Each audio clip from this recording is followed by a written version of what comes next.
Assim, vamos conversar com o vereador eleito Lucas Pavanato. Primeiro, quem é Lucas Pavanato? Ele é influencer de direita que se tornou o vereador mais votado em São Paulo. Nas eleições municipais deste ano, o empresário Lucas Pavanato, de 26 anos, mesma idade de André Fernandes, foi o vereador mais votado em São Paulo. O candidato do PL, que contou com o apoio do deputado federal Nicolas Ferreira e do ex-presidente Jair Bolsonaro, recebeu mais de 161 mil votos no último domingo, dia 6 de outubro. Natural de Sorocaba, interior de São Paulo, Pavanato já relatou em entrevistas que se interessa por política desde os 18 anos de idade, quando morava em um sótão dentro de um comitê político na Vila Mariana, na região centro-sul da capital paulista. Em 2018, foi estagiário do então vereador Fernando Holliday, que não tentou reeleição. Em 2022, concorreu a deputado estadual por São Paulo pelo Partido Novo, mas ficou como suplente. Neste ano, participou da sua segunda corrida eleitoral. Desta vez, foi eleito vereador, batendo aí esse recorde. O influenciador teve como propostas, por exemplo, proibir pessoas trans no banheiro feminino e investigar grupos terroristas que, segundo ele, invadem propriedades na cidade de São Paulo. Seus números nas redes sociais são bem significativos. No Instagram são mais de 1.200.000 seguidores. Já no TikTok são mais de 1.300.000 seguidores. No YouTube são mais de 780 mil inscritos. Vereador Lucas, muito bom dia. Seja bem-vindo aqui ao nosso O Povo News. Primeiro, parabéns, claro, aí pela votação tão expressiva. Mas a minha pergunta se foca aqui em Fortaleza. O senhor está aqui na capital, já participou de ato ao lado de André Fernandes. Qual deverá ser o seu papel aqui na capital nessa reta final de campanha? Como é que o senhor pretende ajudar André Fernandes nessa disputa que, como os números mostraram das últimas pesquisas, está bem acirrada? Muito bom dia, seja bem-vindo. Bom dia, é um prazer estar aqui conversando com vocês. Na verdade, eu já estou em outra agenda. Eu, depois da eleição, me comprometi a ajudar alguns amigos. Rodei o interior de São Paulo, fui para Fortaleza ajudar o André, que era uma das minhas prioridades. E agora estou em Belo Horizonte para ajudar também meu amigo Bruno Engler, que faz parte aí do nosso mesmo grupo político e é um cara aí que tem os mesmos princípios. Eu acho que assim, o André, ele não precisa tanto da minha ajuda. Mas a minha ajuda, qualquer ajuda aí na reta final, ela é importante. O que eu vi aí das ruas de Fortaleza é que realmente a campanha dele está muito forte. Para começo de conversa, você começa a ver que o outro candidato é um candidato que foge dos debates, é um candidato que parece que fez curso com a Dilma para fazer política, porque mais sabe gaguejar do que dizer propostas, e acredito que por tudo isso, por o André também ser um candidato que tem coerência de princípios, é um cara corajoso, é um cara competente para disputar a prefeitura, o eleitorado de Fortaleza está caminhando com ele. Torço muito pela vitória dele, acredito sim que ele vai vencer a eleição e fiz minha parte, que é pedir para o eleitor de Fortaleza que gosta do meu trabalho também confiar no André Fernandes, que é um grande amigo e uma referência política para mim. Vereador, um fato curioso que a gente está observando nessas eleições é a participação de candidaturas da direita, de pessoas muito jovens, né, que têm uma boa performance nas redes sociais e que estão conseguindo transformar isso em capital político e em capital eleitoral. Como é que o senhor observa esse fenômeno? É uma mudança nas estruturas da política nacional? É uma situação que veio para ficar? Como é que o senhor analisa aí essa questão, analisando mais profundamente a nossa política? Os políticos tradicionais falam para mim que na próxima eleição o que vai contar é mais a política de base e menos a política de rede social. E o que se vê é exatamente o caminho contrário. Você vê cada vez mais políticos com redes sociais fortes eleitos e políticos que não fazem um trabalho efetivo nas redes sociais tendo menos votos. Então eu acredito que é uma tendência irreversível, porque as redes sociais são o futuro da comunicação. Assim como você teve o período do rádio, que passou depois para a televisão, agora você tem o período das redes sociais. E é um veículo que te torna mais próximo do seu eleitorado, né? Muita gente duvidava aí da minha capacidade eleitoral e eu fui o mais votado do Brasil e o terceiro mais votado da história.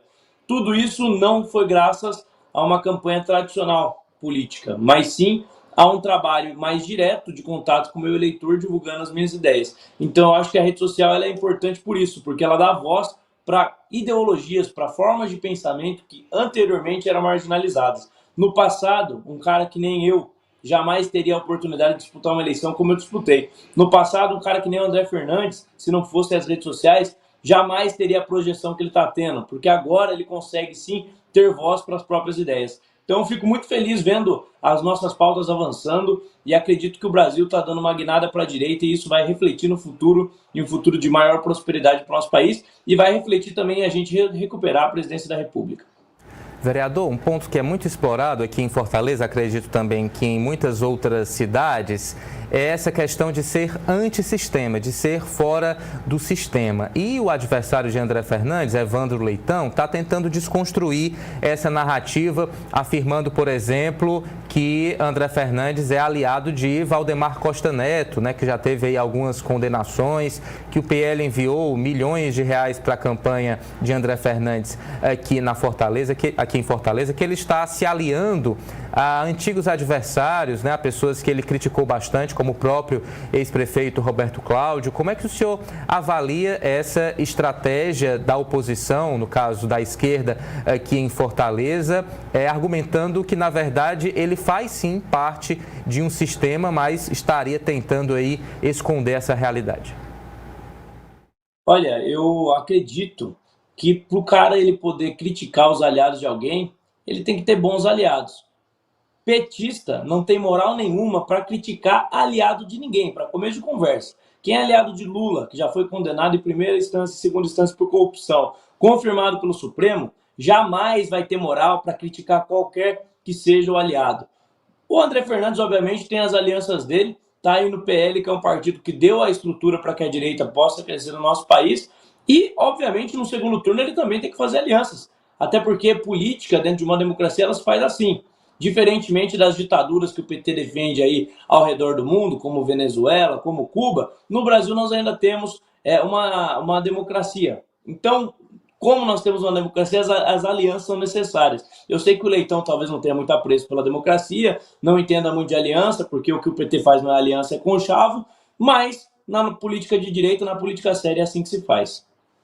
Candidato, para finalizar, queria explorar um pouco uma das suas propostas, né, nessa campanha, que é a proibição de mulheres trans de entrarem em banheiros femininos. O que é que o senhor propõe como alternativa? Um banheiro exclusivo para pessoas trans? Essas pessoas não vão poder usar banheiro? Eu queria que o senhor explicasse aí essa proposta que chamou muita atenção nacionalmente. Sim. Primeiro que a gente precisa entender qual que é a raiz do problema. Você tem estudos, inclusive, que já foram feitos, que mostram que existe um aumento da violência contra a mulher quando você permite que indiscriminadamente homens e mulheres usem o mesmo banheiro. O que eu defendo é que o critério biológico seja o critério principal para dividir os banheiros. Então, a pessoa que é do sexo masculino tem que usar o banheiro masculino e a pessoa do sexo feminino tem que usar o banheiro feminino. É o óbvio, mas hoje em dia a gente tem que reafirmar que a grama é verde e ainda assim tem gente que duvida. E, infelizmente, tem muita gente aí falando e tratando a minha proposta como se fosse uma espécie de radicalismo. Para mim, radicalismo é você deixar um homem que tem o dobro da força de uma mulher usar o mesmo banheiro que ela, colocando ali em um espaço de vulnerabilidade essa mulher em risco. Se houver a possibilidade de um banheiro exclusivo para transexuais, não tem problema nenhum. Agora, se não houver, vai ter que usar o banheiro de acordo com a sua correspondência biológica. Até porque não é porque você se identifica como algo que você se torna aquilo com que você se identifica. O mundo não se dobra às nossas ideologias, à nossa forma de se identificar. O mundo ele contempla a realidade. Então, dentro da realidade, a gente tem que proteger as mulheres, impedindo que elas tenham menos segurança e garantindo que a violência não seja praticada contra elas. Vereador, só para terminar então esse ponto, você não acredita que os próprios homens dentro de um banheiro masculino ficariam constrangidos ao ver uma mulher trans entrando?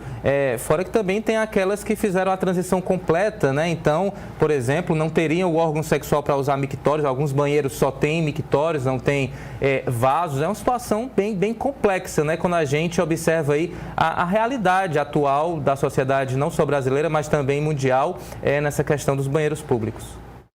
Olha, na minha vida eu quase nunca vi um banheiro que tenha só mictório. Geralmente você tem as duas alternativas. E além disso, eu acho que eu prefiro homens um pouco constrangidos por ter uma mulher trans no banheiro do que mulheres vulneráveis, porque qualquer homem pode usar o mesmo banheiro que ela. A verdade é que o banheiro é um espaço de vulnerabilidade, porque você tem pouco fluxo de pessoas.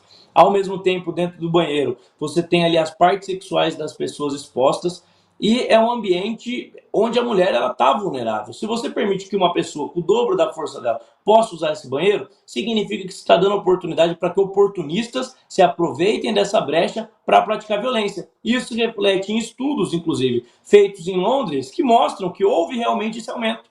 Então aqui se trata de defender a mulher ou de protegê-la. Eu fico com defender. Infelizmente a esquerda não está nem aí para a mulher, está mais preocupada com ideologia e fica contra essa minha proposta. Muito bem, vereador, queria agradecer muito, então, sua participação aqui com a gente. Um bom dia e boa sorte aí nesse início de mandato em São Paulo. Até a próxima. Agradeço a oportunidade, um abraço aí para todos de Fortaleza. Torço muito aí pela vitória do André Fernandes.